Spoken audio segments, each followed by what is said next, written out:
You are not your mind. It's running on glitchy software. So there's a lot of shortcuts and algorithms and things that kind of skew our experience. And if you don't know that, then we trust everything that we think. We believe that this is an accurate reflection of reality or an accurate prediction of what's going to happen, and it is not. Minds take shortcuts. They make leaps. They fill in the blanks. They paint these pictures that are often distorted or inaccurate in some way. Welcome to Not in a Huff with Jackson Huff, where we interview newsmakers, storytellers, and all-around interesting people. Sit back, relax, unless you're driving, and enjoy the show. Here's Jackson. Hello. I am Jackson Huff. This is Not in a Huff. Thanks so much for joining me. As always, really appreciate it. This week I'm speaking with Dr. Ashley Smith. Now, Dr. Smith is an award-winning psychologist. Her focus kind of is in the world of anxiety and happiness. We kind of really get down to what makes people anxious. Why do people feel the way they do when uncertainty arises? This podcast is not one that goes deep into telling you how to think or how to feel. I always hope that people kind of gather what they want from my conversations and the lessons that the guests learn. Hopefully, you learn a little bit from as well. But Ashley is somebody who has dealt with a medical condition for many years that has now made her legally blind. So, a psychologist that deals with anxiety because of the unknown, that also deals with something that's very unknown too. They don't know how to cure it. They just know it's going to progressively make her vision worse and worse to the point of where she is now, which is legal blindness. So I thought that our conversation and before even having it, to have her on would be a really interesting conversation, just to talk directly about her story, something that can make you very, very anxious. Progressively losing your vision and how she deals with that, and the lessons she learned from that. I think that we can learn a lot from too. It's obviously a passion of hers to talk about that anxiety, because that's what she does for a living. She is a psychologist. So I really do think you're going to enjoy this conversation. We talked to her about tips to make yourself a little less anxious. We talk about the world of mental health. We talk about her company called Peak Mind. Talk about her book. She lived a very fascinating life, and I think you're really going to enjoy this one. If it's your first time listening to this podcast, please go leave a 5-star rating on Apple and on Spotify. Leave a written review, Apple. Help us a lot. Go follow on Instagram, Not Enough Podcast. Go Not Enough with Jackson Huff on Facebook. There is a TikTok now, Not Enough Podcast. So go check all those things out. Really, really appreciate you being here. Here's Dr. Ashley Smith. Miss Smith, how are you? I'm great. How are you doing? I'm good. I'm going to kind of let you do the heavy lifting. Just introduce yourself. Well, I'm Dr. Ashley, and professionally, I'm a licensed clinical psychologist. I've specialized in anxiety disorders for eons, about 20 years now. And I'm also the co-founder of Peak Mind, the Center for Psychological Strength, and a writer and a professional speaker. And then personally, I'm somebody who dealing with a disability. You can't necessarily tell by looking at me. So a lot of times people are surprised to hear me say I'm disabled, but I have a really rare vision impairment, and it makes me legally and increasingly blind. And it's been an interesting journey trying to come to terms with that. And I kind of joke, it's not really a joke though, that because of my job, I have this really cool skill set when it comes to coping skills. And I have definitely put it into practice. Yeah. And I want to kind of just jump right into the areas that you've kind of focused on. And I know, I guess kind of the areas that maybe mean a little bit more to you is in the areas of anxiety and depression. So what made you decide that was an area that you wanted to, I guess, particularly focus on and help people through those challenges? Yeah, well, for me, I decided to go into psychology because it was the textbook that didn't put me to sleep.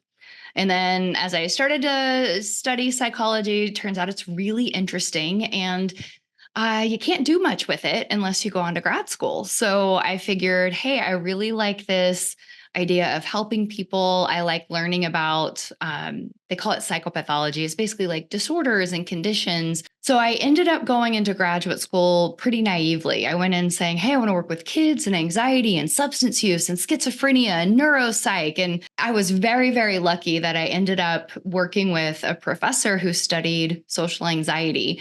And so that sort of gave me a specialty right off the bat. And as I got into it and I started reading and I started learning, so many light bulbs went off because it was like, oh, this explains a lot of my teenage years. I didn't realize that I was socially anxious as a teen. And so, the joke in psychology is it's not research, it's me search.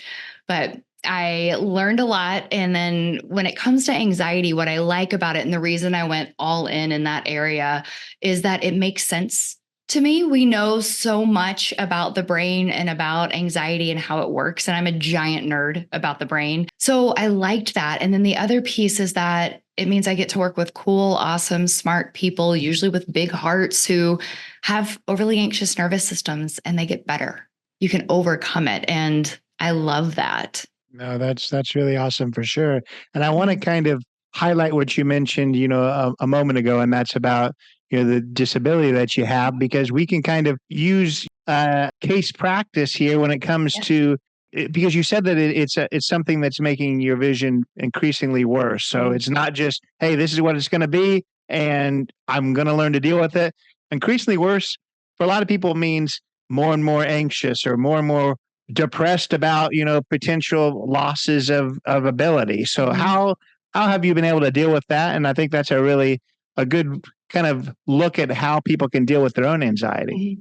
I have to say that that's a really insightful question, and I appreciate it because you're right.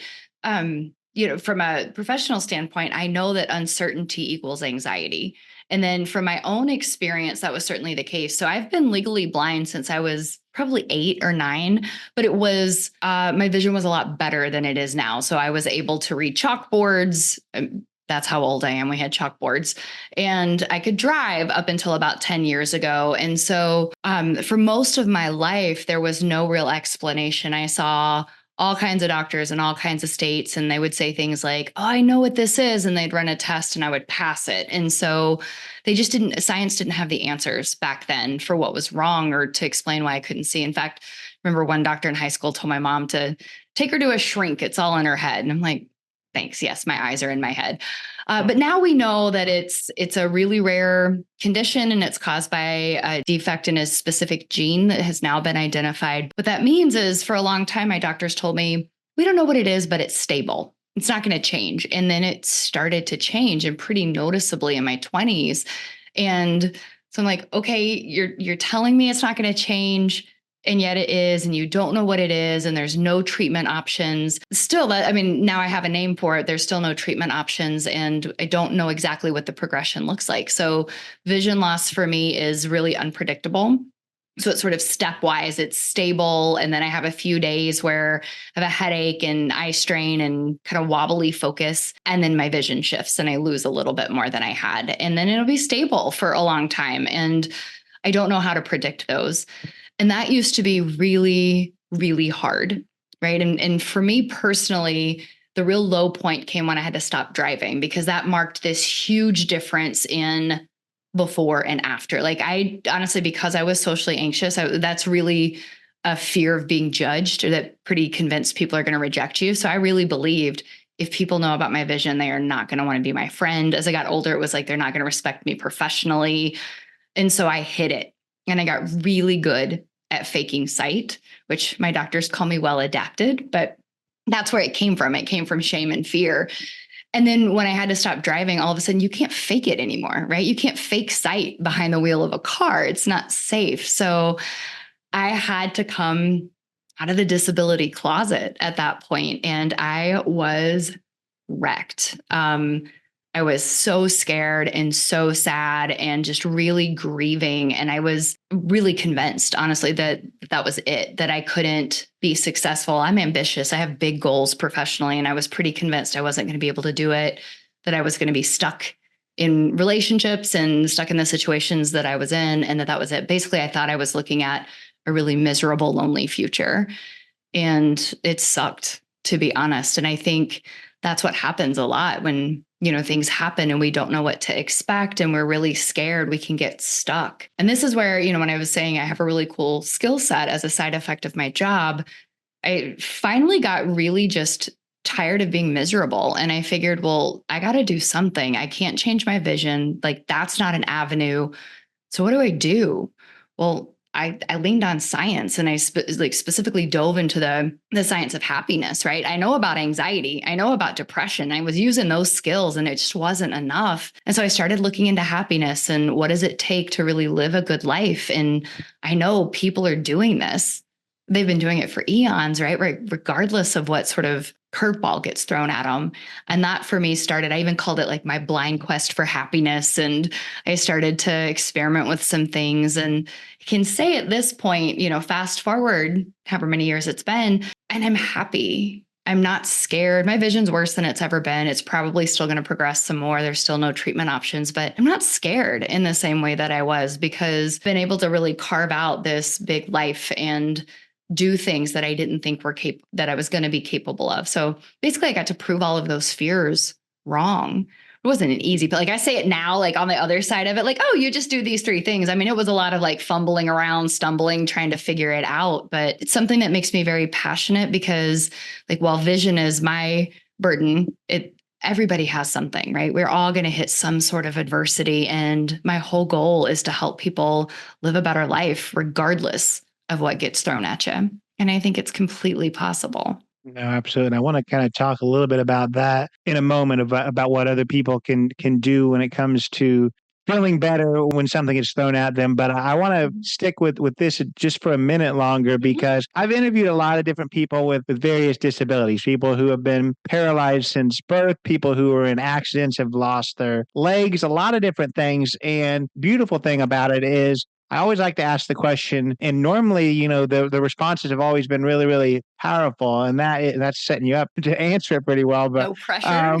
yeah, through your disability, we always talk about what it's taken away from you or what it's made things worse.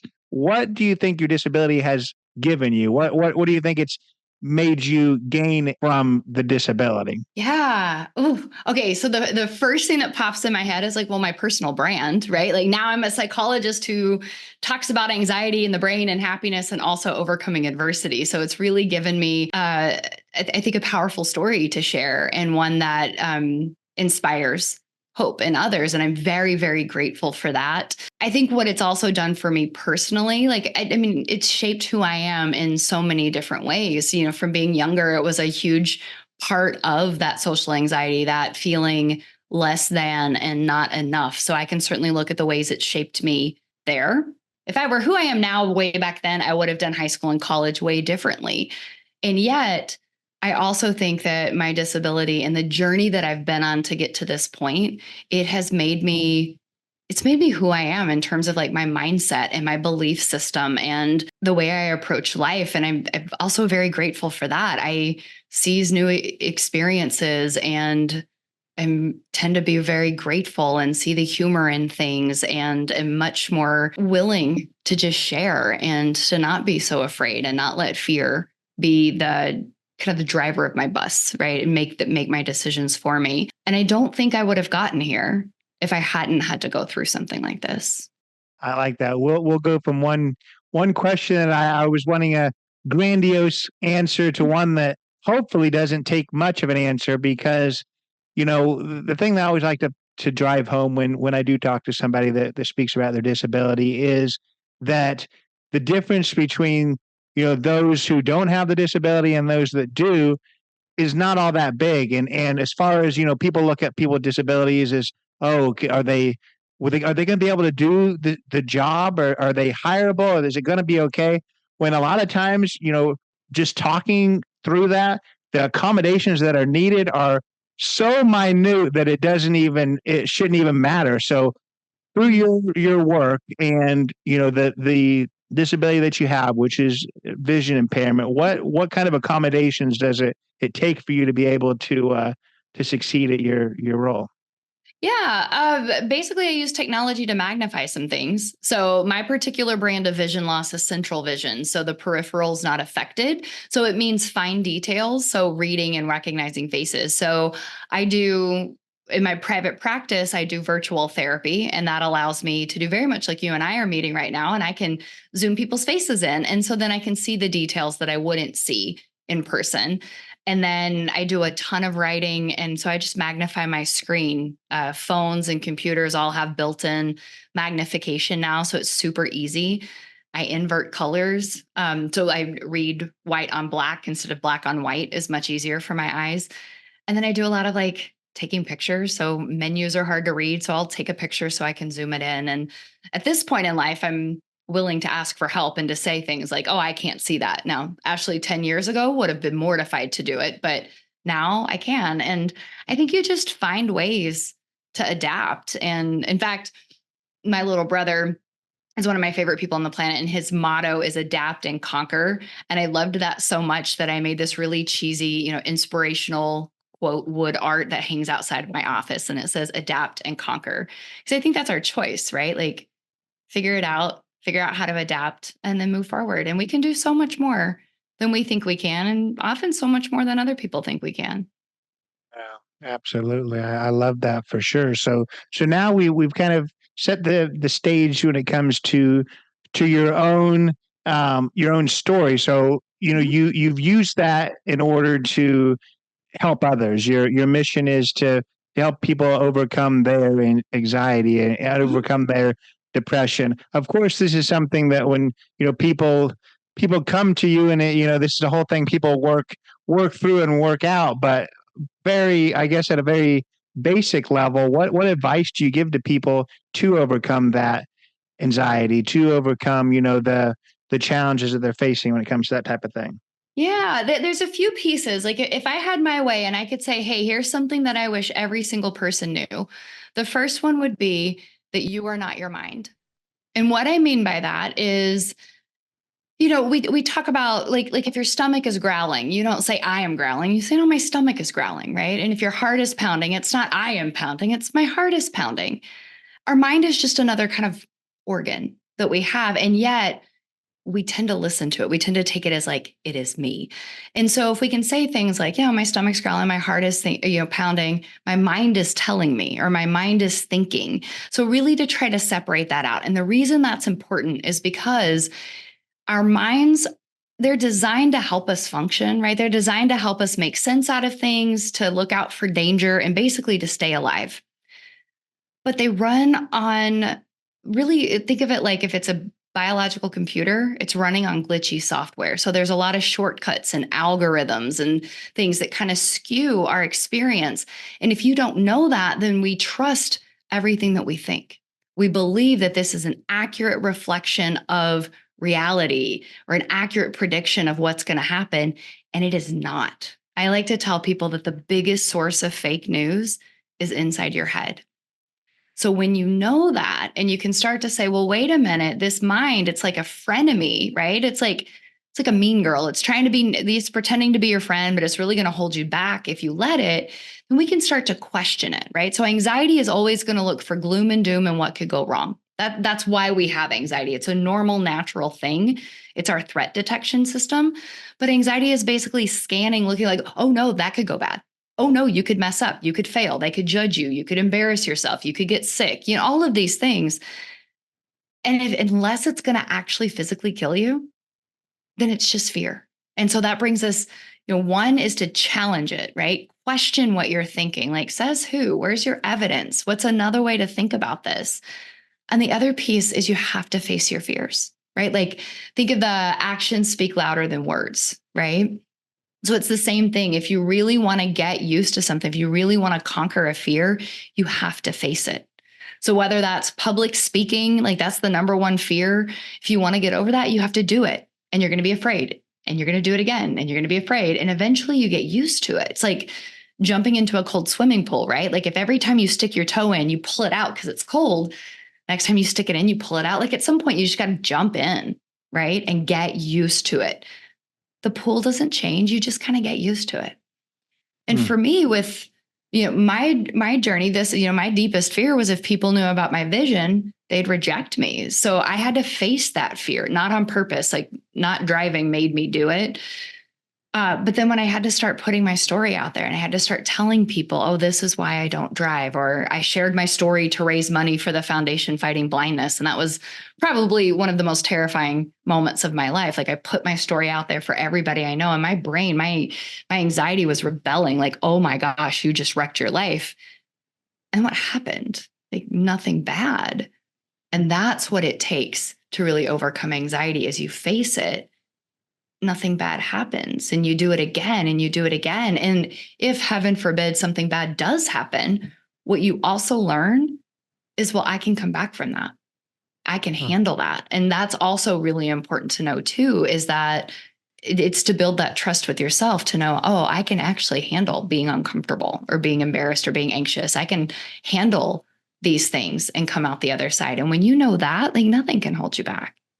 No, that's powerful stuff for sure. And every time I talk to anyone about anything to do with mental health, I always like to kind of touch on, the stigma behind that, because when people have heart problems, people have, all kinds of other issues, we don't think anything about it. But people, when they have mental health issues, there's a stigma behind it.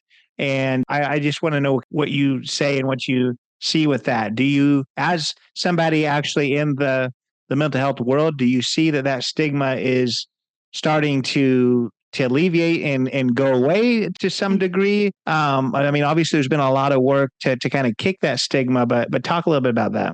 Yeah, I actually am very outspoken on this and have done a lot of writing and a lot of talking about this. As someone in the business of mental health, I hate the term mental health. I hate the term mental illness. And it's because of that stigma, right? Like, why are we separating mental health from health? It's like saying, I don't know, it's like this, like it's different, right? We have health, oh, and then we have mental health. Like, no, these are the same thing. And you cannot really make a distinction. And that's why I'm saying, like, you are not your mind. So if something is going on with your mind or your brain, like that's not you any more than your heart, or if you break your arm. And I think too, there's just this long history, right, of approaching mental illness as either you're crazy, you're broken, you're damaged, or you're like possessed by demons even. And like when we really look back in the history, and it makes me very upset, because I really think all humans, if you're a human with a mind, we need to be talking about mental health.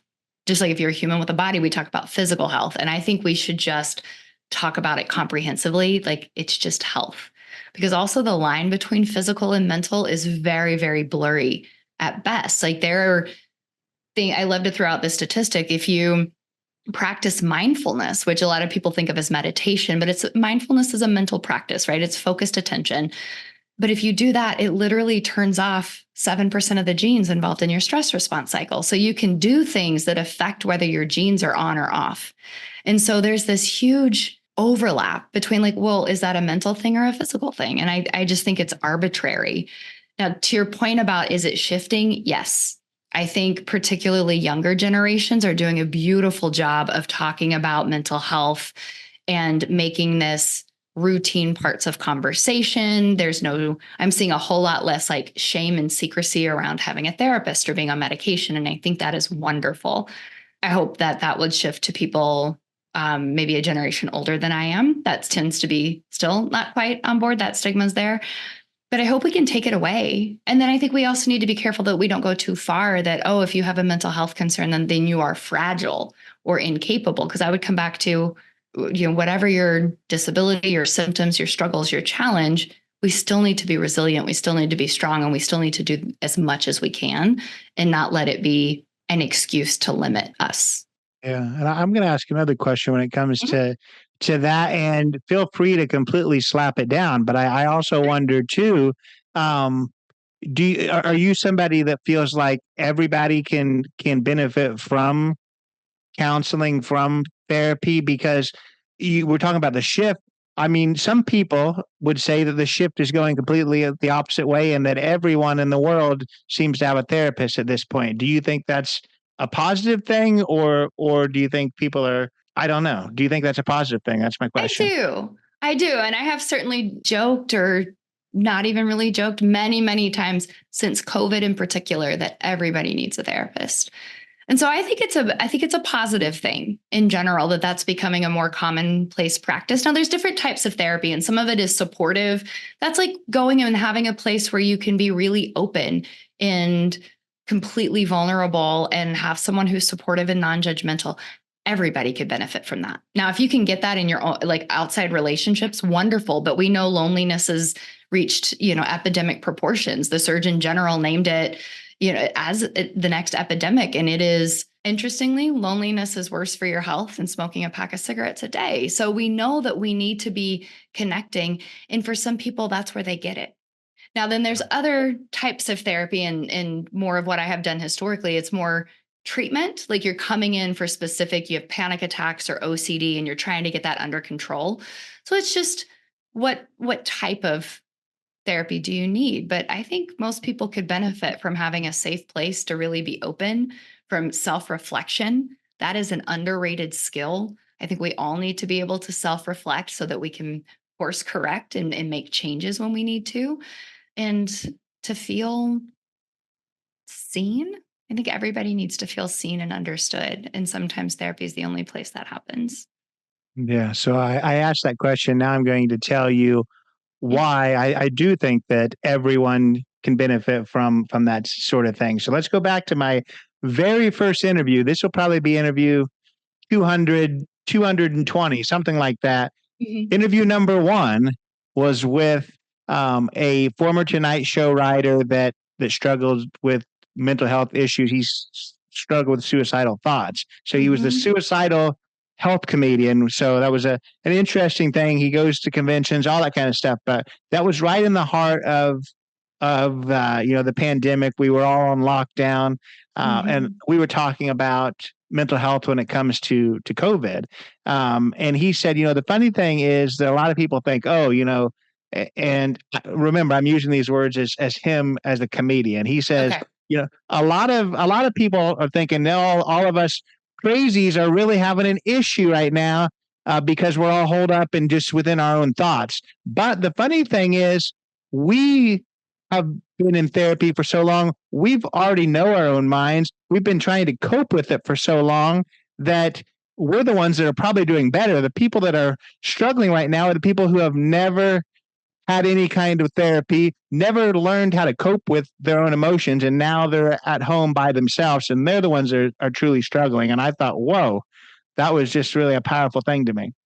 Yeah. Yeah. And I think there's actually some truth to it. I mean, I think back during early days of COVID and doing therapy and seeing two people who on paper looked very similar, same age, same, phase of life, same hobbies, same personality.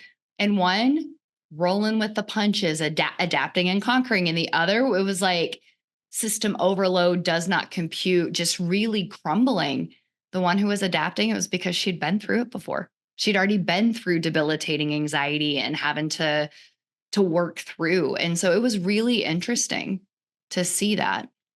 Absolutely. So I want to now literally go to Mhm. your go to your TED Talk.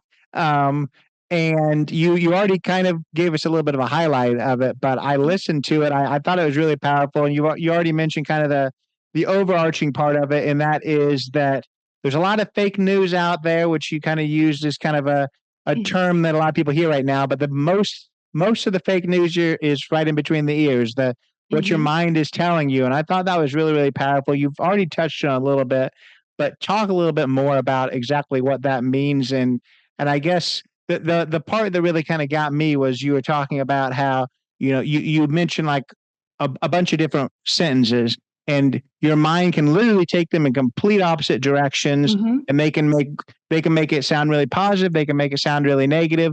I just want you to talk a little bit about, I guess the things that minds do, I Yeah. guess, in positive and negative ways.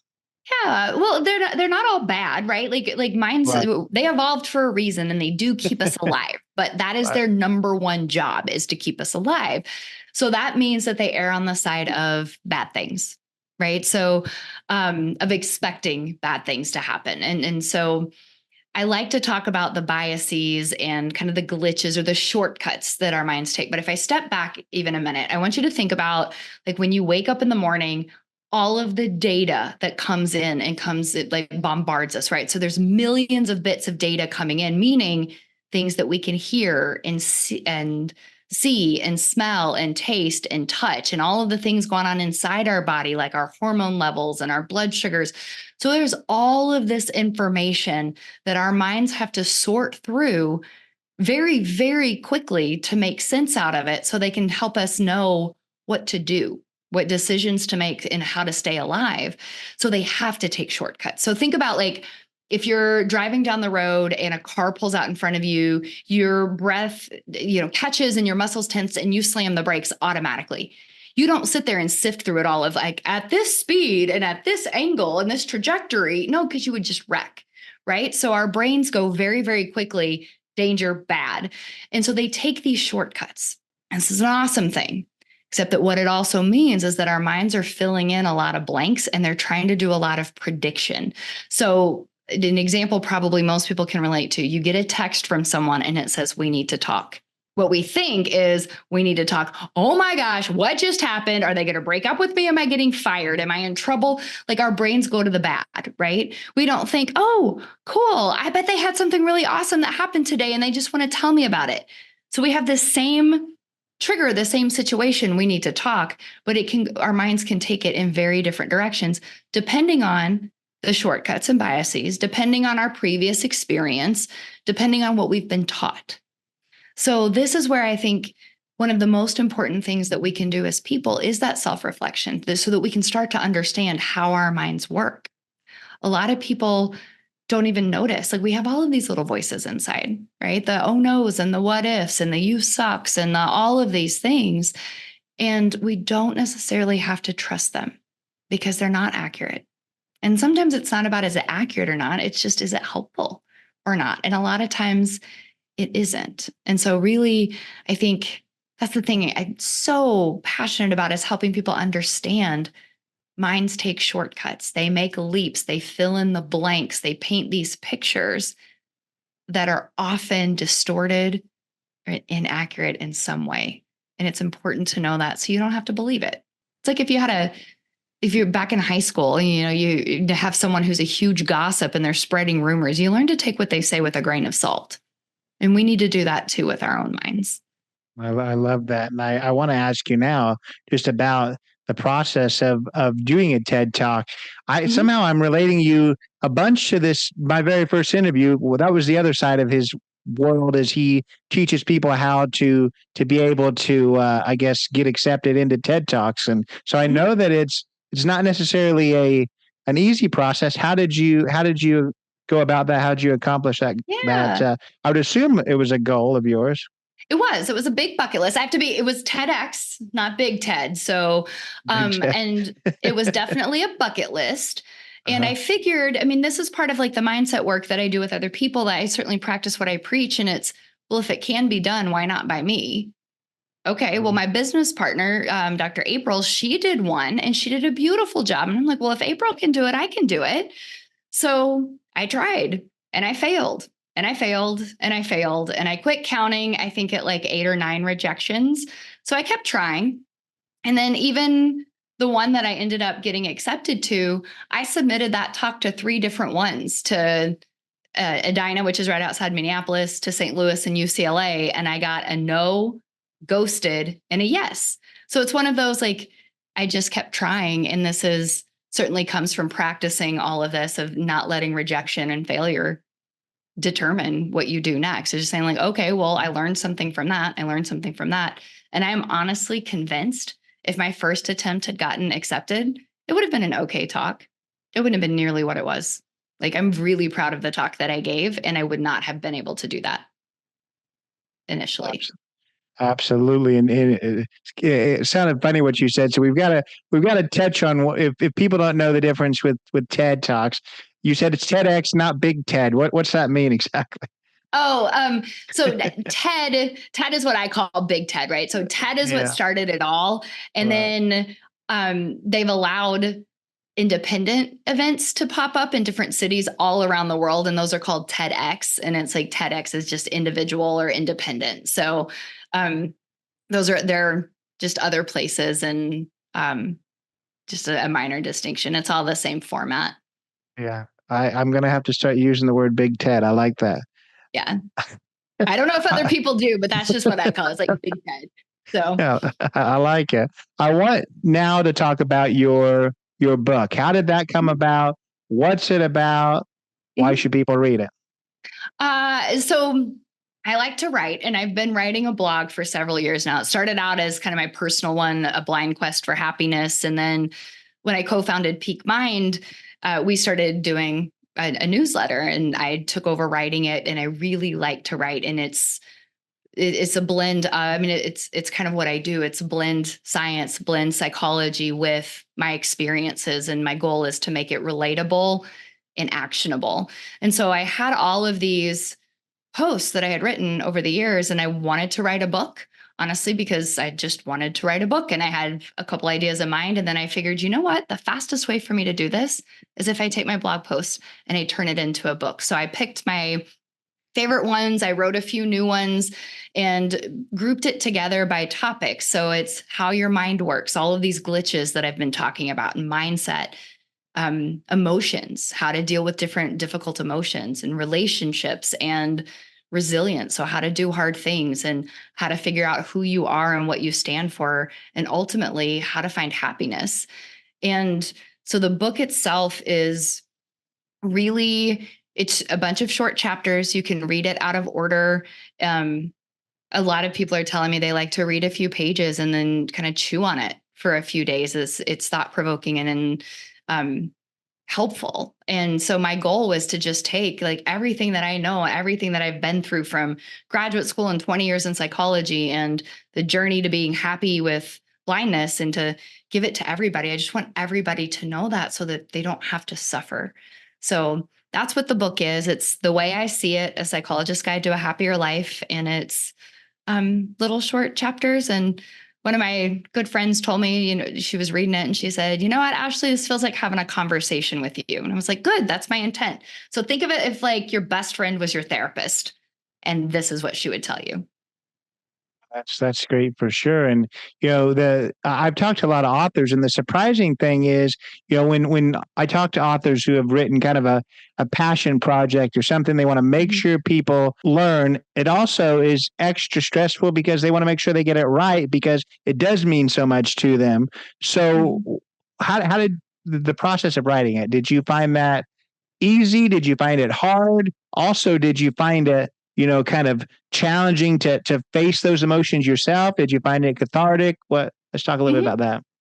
Well, it'll be interesting to see how this one compares to my next one. And so, because this one I had the bulk of the content already done. And so it was really going through and choosing the pieces and tying them together, and how do I put them in order, and what's missing? How do I fill in the gaps? So it was, in some ways, it took years to write it, because I had been writing for several years. But when I decided to sit down and turn it into a book, it was a matter of months.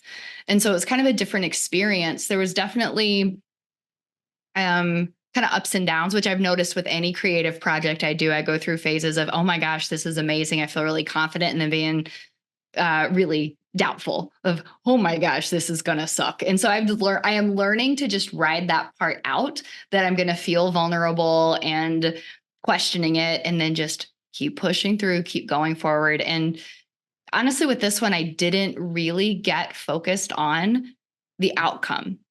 How is this going to do? What are the sales going to be like? What are people going to say? And I'm very fortunate that one of my dearest friends is an author. She's written several books. And so throughout the process, we could talk. And so she was able to give a lot of advice about, don't write that, write the book that you like, or write it with a particular person in mind. And just, that seemed way easier than trying to think of like, how do I write this so that it like lands with, millions of people or whatever. So I wrote the book. I feel really good about it. My hope is that it resonates with people. It's getting really good feedback so far. Folks are liking it, and that's amazing. And we'll see on the next one. So I already have my next 2 or 3 kind of planned out. One's fiction, so that's going to be a totally different experience. But the next one will be sitting down, blank slate, start to finish, and that will be different, I think. Well, good luck to you with that for sure. So Thanks.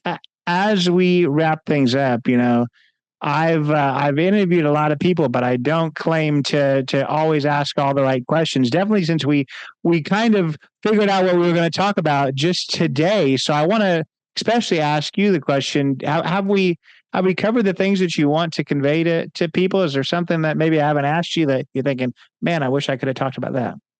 Can I throw? Yeah, there's one thing I'm going to throw out, and it's going to feel a little weird, but if I have an opportunity to try to spark ideas for people, right, to live a happy, bold life, there is one thing that if I just had my way, everybody would do this, and it is to seek out new experiences.